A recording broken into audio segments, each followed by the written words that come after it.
Thank you very much. So the Homeland in Cypriot poetry is the title of my paper, and I will try to be as clear as I can, since English is not my, first foreign language. The first is Russian, as you heard. I studied at the Moscow State University, Lomonosov, Russian literature. Cypriot poets, both Greek Cypriot and Turkish Cypriot, discovered their country as a unique geographical and historical place and gave it a new role and shape in their poetry, mainly after the events of 1974.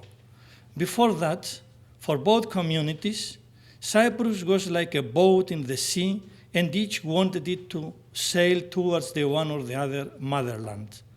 The tragic experiences of both communities and the feeling of loss, which becomes stronger as time passes, as well as the danger of losing the country as a whole, were turning points in the poets' approach to the homeland.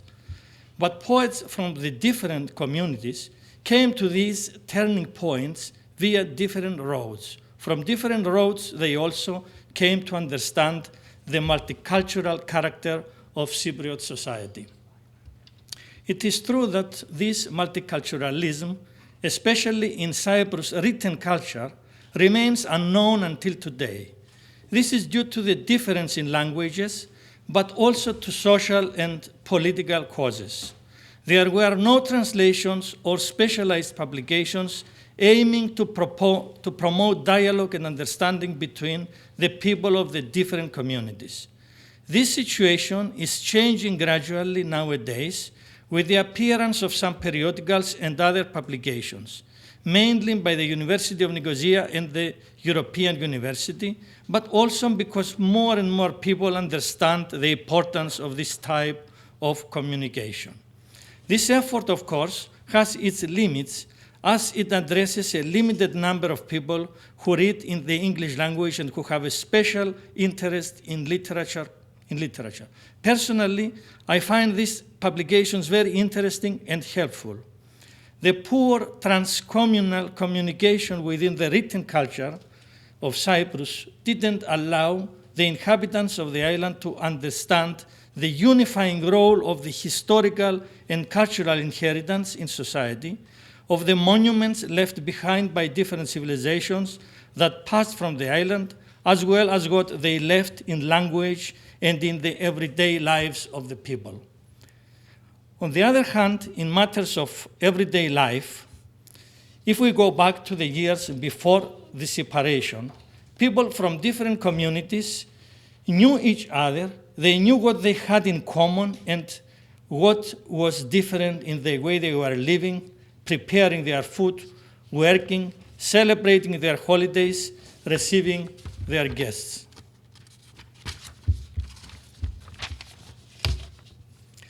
They knew and they accepted each other. Living together for centuries, they had, of course, many things in common. This influenced the folk art and culture on different levels: poetry, music, dance, and craftsmanship. This didn't affect, though, the written culture and eventually education, which were oriented towards the mother languages and the mother countries' traditions, and were inspired by political and ideological ideas. However, there was always a kind of locality to the extent the literary works were inspired by local historical and social events and life on the island. This approach is in a way natural for Cypriot poets who live in a small place but rich in historical events that had a dramatic effect on people's lives. Contemporary Cypriot poets, the one whose poetic contribution has developed from the 1950s onwards, have lived striking events. Such events are the struggle for independence of the Greek Cypriots in 1955-59 under the banner of union with Greece, and the demand for partition demonstrated by the Turkish Cypriots. The Cyprus independence in 1960, which brought to an end the previous enthusiasm and banners, Then came the bicommunal conflict of 1963-64, and 10 years later, in 1974, the coup and the Turkish invasion of the island, with masses of dead and missing persons, ruins and destruction for both sides. The Greek Cypriot poetry, written before 1974, was oriented towards history. Historical names and historical events were interpreted poetically in a way that could serve the national and ideological goals of the poets. Of course, the interpretation of historical events or the role of historical figures, although not identical in the works of different historians, they are still historical facts, but in poetry they become symbols, and the symbols may have multiple meanings and roles in accordance with the place and the time the poet lives, his or her social and historical environment, personal experiences and philosophical and ideological beliefs and ideas, or aesthetic orientations and the model of the world he or she tries to build up in poetry. To some extent, this historical approach applies to Turkish Cypriot poetry as well, with references to heroes and martyrs. For Greek Cypriot poetry, though, this is one of the main characteristics. Following the example of Konstantinos Kavafis and George Seferis, poets refer to historical times and heroes in a modern context. These ancient figures, the ancient figures of Evagoras and Onisillos, as well as heroes from modern times like Gregory of Xendiou and Kyriakos Matsis and others, become symbols with strong ideological context. Pantelis Mechanikos, for example, in his book Deposition, Katάθεση, which was published in 1975, refers to the historic figure of Onisillos expressing feelings of disappointment and criticizing his compatriots for passiveness and inaction. I read a few lines. 10 years Onisillos has been sending his bees to us, to sting us, to wake us up, to bring us a message. 10,000 bees had sent Onisillos, and all of them died on our thick skin without giving us any feeling. And when the marching of the barbarians was heard in Salamis, Onisillos shuddered. The allegory of the poem is obvious. Ancient Salamis, with the neighboring city of Amochostos, were occupied by Turks in 1974. In the poem, The Two Mountains, published in 1963, the heroes are Macheras and Hilarion, names of two mountains of Cyprus and names of historical persons as well. The chronicler Macheras and the Saint Hilarion. The poet conducts a dialogue with them about contemporary social and national problems. Theoklis Kougialis refers often to history and mythology in his poetry, sometimes directly and sometimes indirectly, using an allegorical language. In his book Mythology, published in 1981, there are many such references to history, especially in the triptych poem Chronikon. The poet uses history and mythology freely without following chronological order.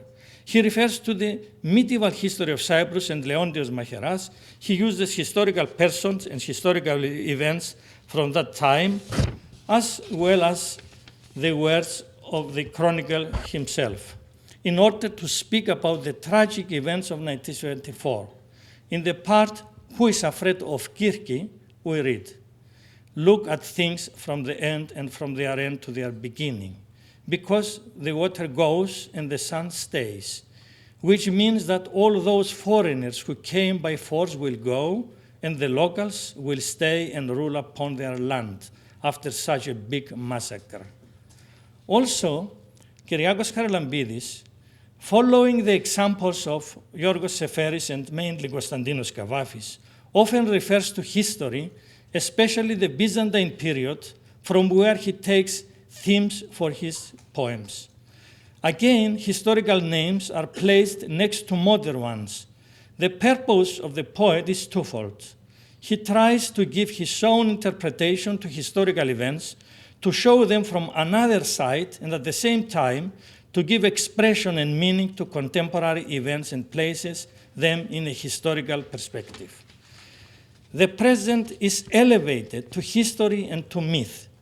This is obvious, especially for the poetry written after 1974, where names of dead and missing persons, names of abandoned cities and villages, burned and ruined places become the main themes of poetry. With these names emerges in poetry a tragic feeling which grows as time passes without any changes in the political situation. These names become symbols and a new mythology is created around them. In Kyriakos Haralambidis' book, Amokostos Reigning, the poet draws a parallelism between the occupied city of Amokostos in Cyprus and the queen of the cities, according to history and tradition, Constantinople, which was also invaded many centuries ago by the Turks. The parallelism with this lost queen of the cities, or the city queen, starts from an adjective to the name of the occupied city of Amokostos, borrowed from the historical Constantinople, and develops on different levels in the book. The modern city personified in the book is placed parallel to Constantinople, the city personified in poetic tradition.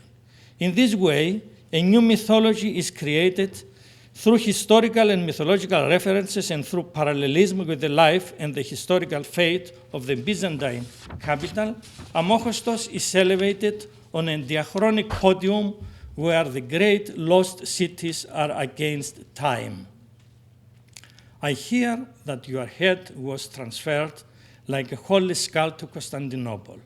Byzantine emperors with bravery placed you in the purple and gold. The star of Saint Sophia is standing and protecting you. And you, a woman in late hour, opens your closed eyelids.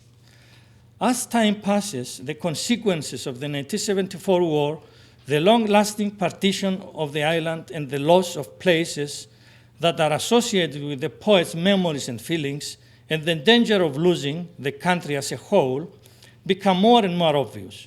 Poetry turns in a way to geography.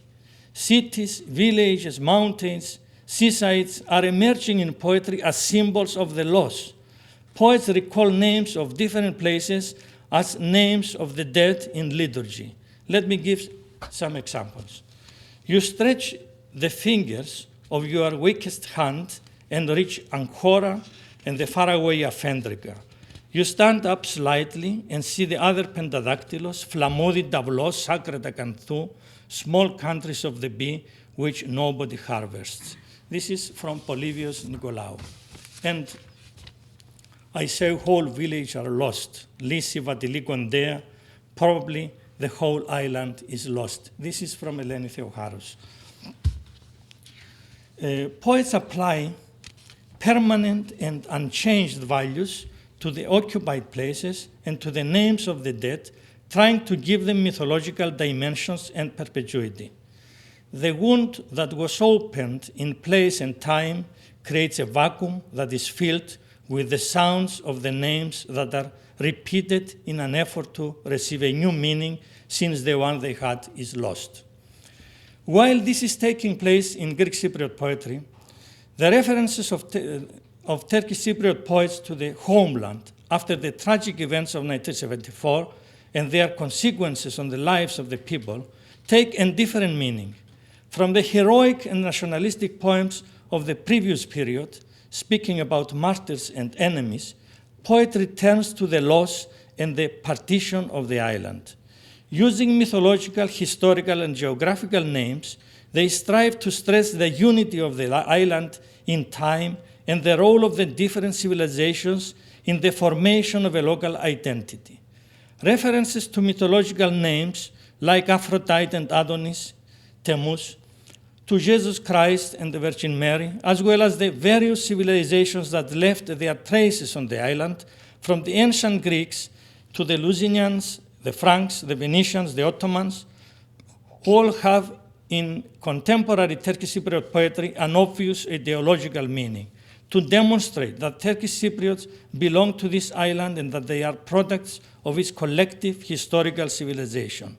All these go together with references to historical and cultural places, as well as the blue sea, the olive trees, the palm trees, the land, and the mountains.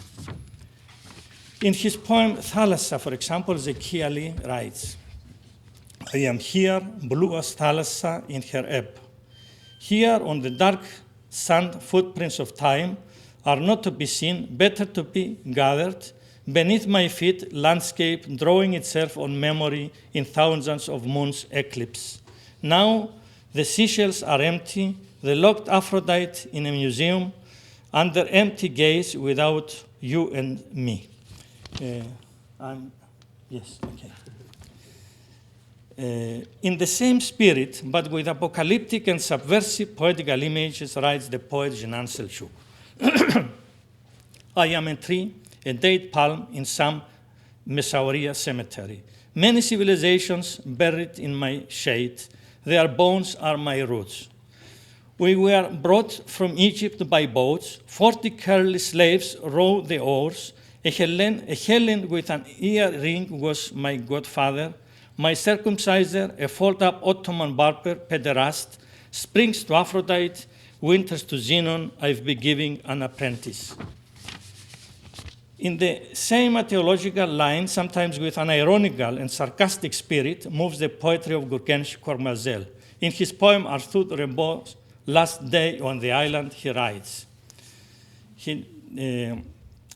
bursting from the bitter mountains of which wine he drank plenty, he stood up by the cedar tree. White as the sky now, and unbuttoned his fly, he was conquered and distanced. He gazed from the well-earned place over indifferent valleys, forests that never see the sea, and plains sworn to boredom. There is nothing now to write. Accompanied by the idle melody of an antique musical instrument, down the snowy mountains cows he pissed over the to-be-founded republic of an unborn generation. This identification with the history and the civilization of the island, as well as its geographical landscape, shows the need of the poets to define themselves, first of all, as Cypriots. It is expressed, of course, in different ways in the parabolic and biblical poetry of Cypriot de Mirac. It is a devotion to the country and its people, both Greeks and Turks. We can sense the same approach in the philosophical, more abstract and surrealistic poetry of Mehmet Gansu. In the passionate and powerful images in the poetry of Mehmet Yashin is a lament for victims of war, the lost places and peoples, as well as anger against those who brought death and destruction. Neseh Yashin speaks in a passionate way about buffer zones and barricades that stand between the people and her strong wish to overcome them. Alev Adil is striving to bring together the parts of her split personality. I am finishing in half a minute. In the poetry of Turkish Cypriots as well as Greek Cypriots, which is written after 1974, there are a lot of images of death and destruction. Young boys lie dead in the fields under the hot summer sun, dressed in soldiers' uniforms which do not fit them. Lonely and caring women stand by the doors of their houses or in refugee tents waiting for their sons or their husband to come. Or they go to cemeteries, to the tombs of their children. Out of the interpretation of these tragic events comes an appeal for peace. The most beautiful songs for peace sing those who were killed in the war, writes Mehmet Yashin. Mehmet Gansu, our boys and girls, fathers and mothers want peace in the streets of this small country. And Cypriot de Mirac, they have tied us to pain, but we are unified with you, peace.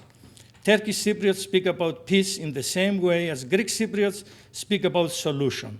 Love for the homeland is a source of inspiration for both of them.